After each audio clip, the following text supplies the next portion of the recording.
And I make a motion to approve the first reading of ordinance number 21-08. Second. Kennedy? Yes, sir. This is the first reading of the revision of the ordinance to assign the review of applications of proposals for public works of art and park bench dedications to the Recreation Board.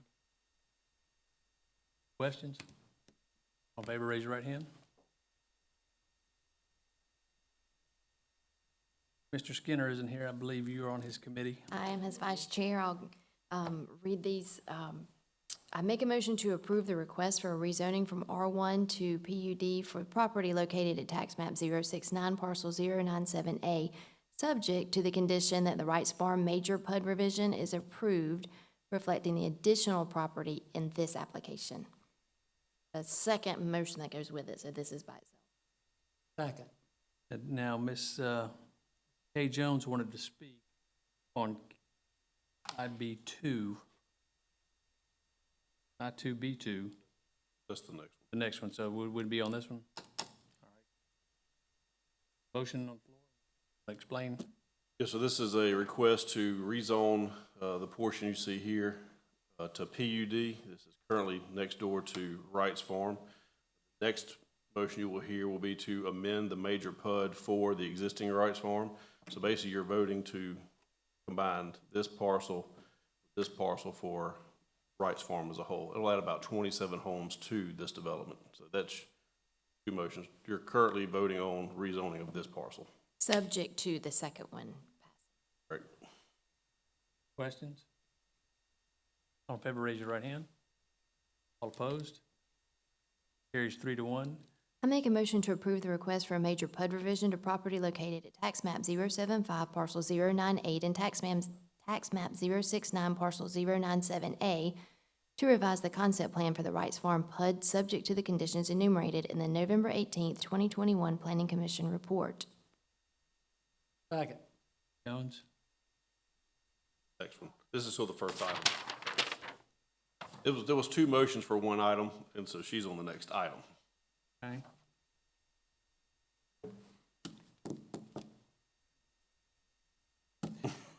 Motion on the floor. Any questions? All in favor, raise your right hand.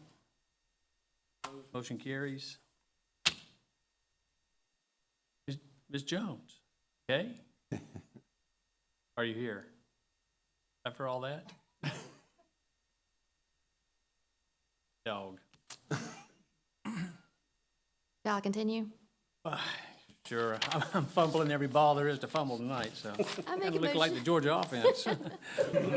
Did I say that out loud? Yeah, that's on the record now. That stings. I make a motion to approve the request for a major revision to the existing PUD for property located at tax map 051 parcels 1422-1426 to revise uses and development site plan for the 5 stated parcels, subject to the conditions enumerated in the November 18th, 2021 Planning Commission report. Second. You go back one slide, Patrice. My life easier. Backwards. Currently, you have this zoning on this piece of property. It's commercial retail along William Few, business professional along Baker Place, and then 44 townhomes, kind of tucked back on Warriors Way.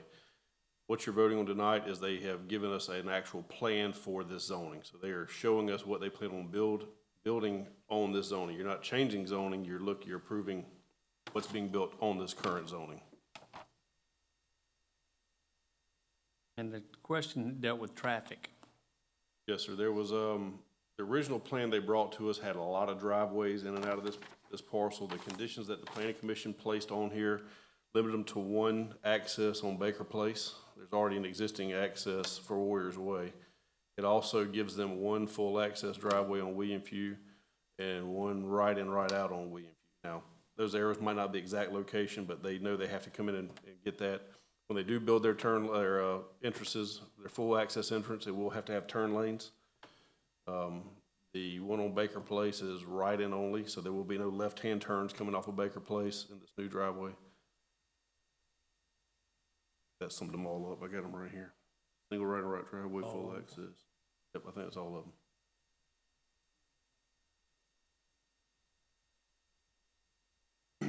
Sure. State your name and address for the record, and please comments to 5 minutes. Hello, Commissioners. My name is Jeremy Pennington. I reside at 3908 Gricey Lane in Hidden Creek subdivision. And I guess the biggest concern that we all had as residents at the time is that not so much the development and what it's planned for, but if the infrastructure of the roads could be done first, because it's almost untenable now as it is, trying to get out of the neighborhood onto William Few even, just to get to work in the morning. It took about 45 minutes to get from, you see on this map, but from Hero Way, which exits out onto Baker Place, to get from there all the way around to William Few, be able to make a right-hand turn. So that's Which road improvements are you referencing? William Few Parkway predominantly. It needs to be widened. There's not enough. I mean, the traffic through there in the morning, at the risk of breaking the law, I almost was tempted to whip my phone out this morning to actually take a video of what it's like. I chose not to do that, however. But it's, Law enforcement is here. yeah, I know. Right choice.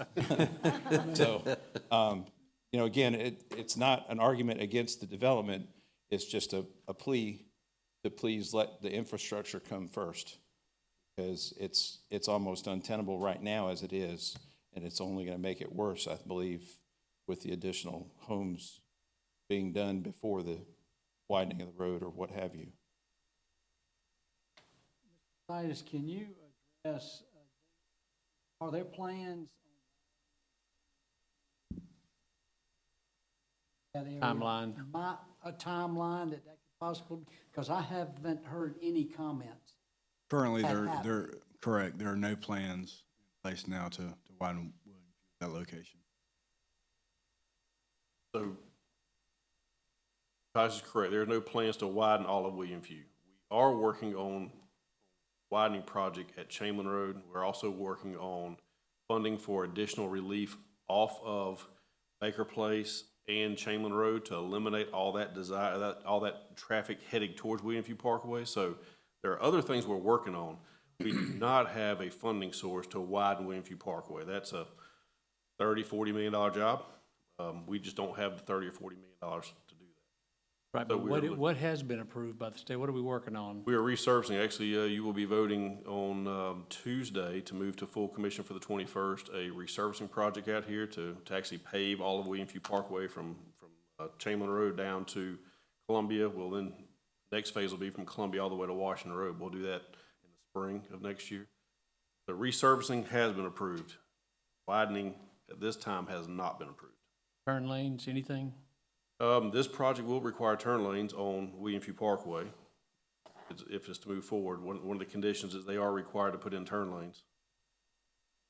If they put their full access here, it will be left turn lane, right turn lane, full gamut of turn lanes will be required there. So when it comes to a development, they do have certain restrictions and certain things that they have to do for road improvement, infrastructure improvement that relate to the project. But from a widening perspective, I guess we're talking years and years. Absolutely, it's $40 million funding source. That's huge. That's a major SPLOST program. That'd be all of the transportation money for SPLOST for one project. Typically, for those big projects, go through our MPO. It's us federal dollars. We currently have every federal dollar we have available to us tied up on other projects, been deemed very important to the county.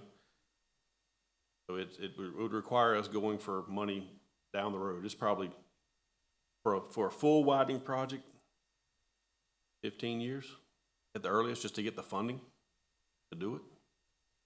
Our T-SPLOST is already obligated through 2032. MPO money's obligated. We can only obligate that money 3 years out. We fight with Richmond County for $7 million a year, so we got $3.5 million, and we lock that money down for the next 10 years. Finally have the money to start our design. That's not a really good option to collect $3.5 million every here for 10 years to start a project with the MPO. It just doesn't work fighting with Richmond County over that money, but it's a tough battle.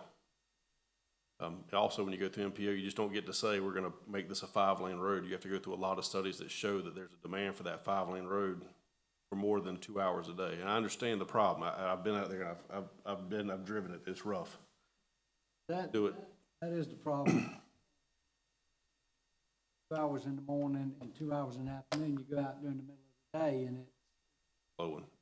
flowing and Are there any understand the frustration. quick, you know what I mean by quick fixes? Turn lanes, widening, small things that can be done to alleviate? Well, that's what Kyle's working on right now. He's working on a turn lane project down at Chamberlain Road to try to alleviate some of that backup. Currently in the evenings, Chamberlain Road locks down William Few all the way to I-20. We know that. We're looking on alternative routes, like I said earlier, to get that Chamberlain Road traffic and the Baker Place traffic over to Horizon South Parkway, so you don't have to come down to William Few and then back over I-20. We're gonna try to send them another way. We're working that. It's new roads, but we're actively working that project. And the Lewiston Road project as well, the improvements at the intersection of Lewiston Road and William Few will improve that corridor. There's a lot of stuff going on behind the scenes. I know it doesn't answer his question today. I do understand that, but we are working. We do have ideas, and we are processing them as we speak. And I think the other thing for a fast-growing county, we're always dealing with this, but, certainly everybody has projects they would like to see done, but we have hundreds of millions of dollars that are already allocated for transportation in this county. I don't want anybody to walk away with the impression that Columbia County is sitting on their hands and not spending any money and not doing any of these improvements. We're close to $500 million in already funded projects that we're just working towards getting done over the next, several years, probably next 10 years. We've got a lot of money in the queue. We have a lot of projects, and, when your county is named the #1 place to live in America, people take notice, and, it's difficult to get out in front of that. I hate to give an excuse, we're doing our best, but we're certainly allocating significant funding to transportation in this county. We've got Lewiston Road's a $30 million project under construction right now. Flowing Wells, a $20 million project under construction right now. Furious Ferry, $40 million under construction right now. Horizon South will be going out to bid beginning of next year, so we're within 2-3 months. That's another $25 million project. We've got a lot of money going into our roads right now, which is why our funding sources are tied up. I just routed off $125 million in road projects that we're spending right now. $7 million in resurfacing, about to do another $3 million we're gonna ask y'all to approve next Tuesday in resurfacing. So we're spending a lot of money right now on transportation. I guess a request would be just, as you look at William Few, where the pinch points are, like what we did on, if you remember, Furious Ferry and North Bel Air. Of course, that was really simple. Why that lane stopped, I don't know, but you extended the turn lane and it said that affected 10,000 cars a day. So I would just request it to have, look at William Few. Are there quick wins like that are relatively inexpensive that can help with the situation? Because, widening is not gonna happen in my lifetime practically, it sounds like. So on Chamberlain Road specifically, we're doing an immediate widening now to open up that left turn storage to allow more traffic off of William Few onto Chamberlain to improve. But while we're doing that, we're also doing a intersection control evaluation to determine the optimal intersection improvements. Do spend the money, it's going to provide the biggest impact at that intersection, which hopefully help everybody along that corridor, including. Any other questions? Do we have a motion yet? We do. All right, so the motion on the floor is to approve. Any other questions? All in favor signify by raising your right hand. All opposed? Motion carries.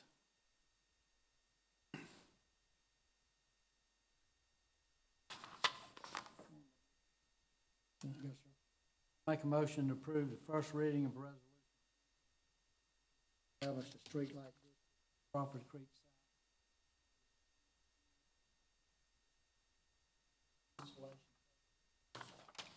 Second? Questions? All in favor, raise your right hand. Carries. I make a motion to deny Resolution 21-49. Second. Abigail?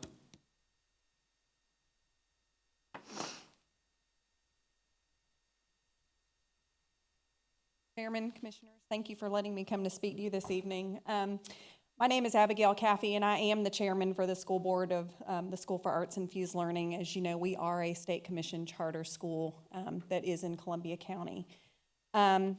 Taking over this school board 4 years ago, as we are going into our 5th year, the ultimate goal of this school board was to make ourselves financially viable while providing exceptional education. We are held to high standards by the State Charter School Commission. Not only do we have to exceed Columbia County, but we have to exceed the top 3 counties around us as well, which we have done within the past 4 years. Now, however, we are able, by purchasing these tax-exempt bonds, to put ourselves in a financial position where we can put more money into funding our education for these kids and for our teachers. It will come to the tune of about $8.5 million that we will be able to put back into the building and back into education. So we are asking your approval on this tax-exempt purchase so that we can go ahead and buy out a deal that would ultimately have bankrupted us. If you have any questions, I'll be happy to answer. Now, can you explain to me the bonding, Mr. Driver, and how this affects the county?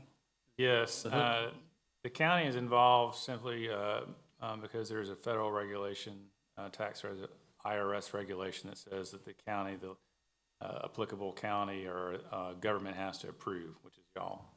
But it doesn't affect, this is not based on the county's financial backing. This is not based on the taxpayers of the county. The bonds are solely paid back under the backing of the school. Their credit is their security of the property that backs the bonds. There's no obligations on the county. There's no obligations on the development authority. There's no obligations on the taxpayers of Columbia County. Solely their obligation. But federal rules say that y'all have to give your stamp of approval. For it to be tax exempt. Correct. This also,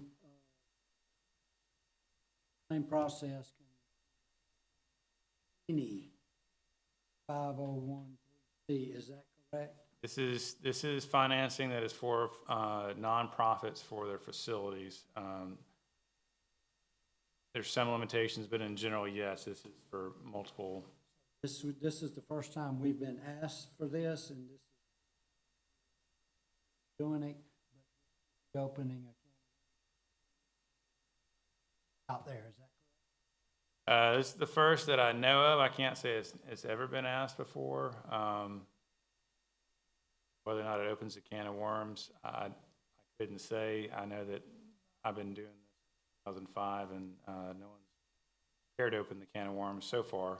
After the first time it showed, Yeah. and then we're in a position to choose who we gonna support, not going to support.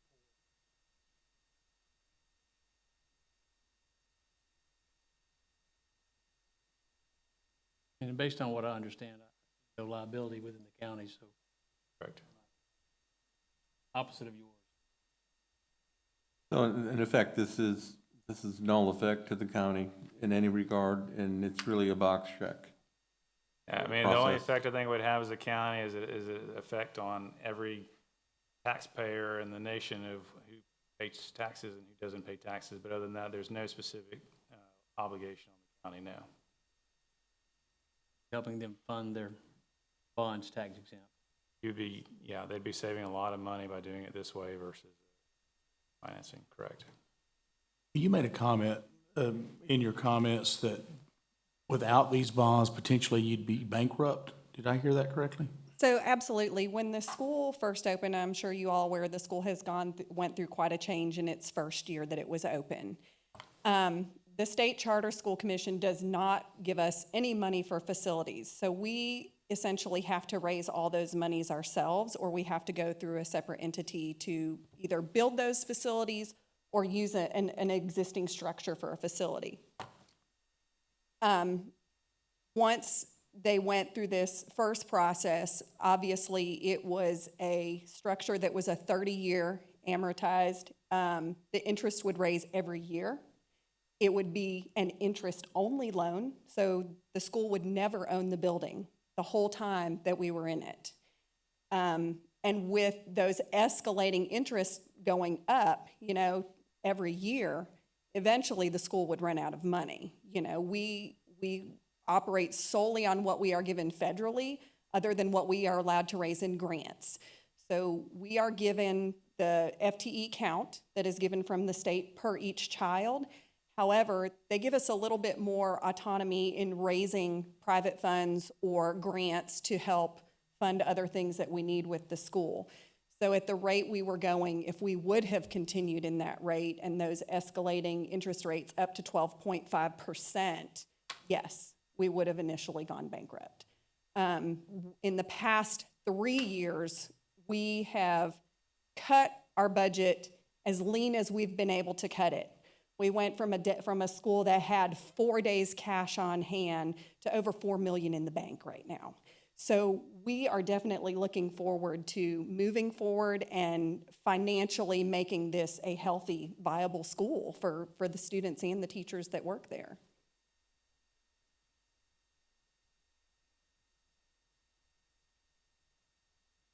Other questions? So if we vote on this and it's turned down, then, You have to, oh no, I got that part, but if it gets turned down it's a point of order.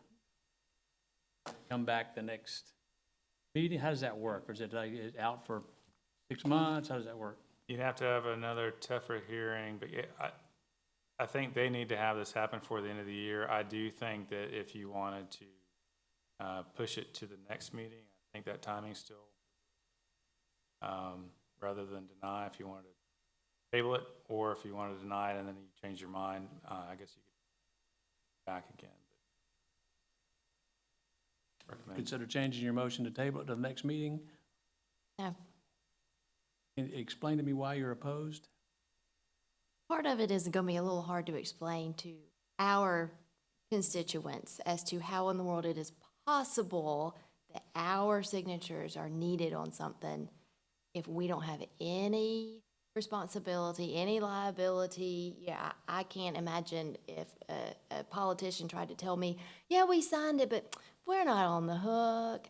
You know, not that I don't believe you, but I don't think I can explain to my constituents in a convincing way that we're not on the hook, the Development Authority's not on the hook, our government's not on the hook for $13 million. I mean, I'm not against the school. I think it's a great school, but I'm not prepared to defend signing for a tax exemption for something I don't understand completely and I can't articulate why it's a good idea. I can't defend it. Well, there's a motion to deny on the floor. All in favor of that motion, please raise your right hand. All opposed? Does that mean it fails? Yes. It fails. You would obviously need a positive motion for it to be approved, so you have a failed motion to deny. I would recommend. There's no sense, if it's 2-2, there's no sense having a positive motion. That's right. You could just not have a motion and it dies on the floor, or again, you could see if there's enough votes for a table to have the education now in the next meeting. I think we've already addressed that. Yep. Sorry. Thank you, Commissioners. I appreciate it. Request for review, oh no, the request for review by my committee. None. Any other public comments or participation? Executive session, we have 2 items. Make a motion to approve $1,000 to Chris Stacy, parcel 07. That was donation. Griffin, parcel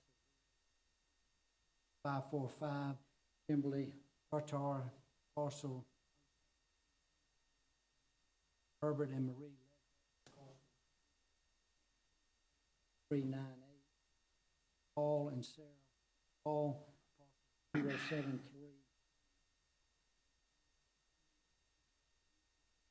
Crawford Creek. Second?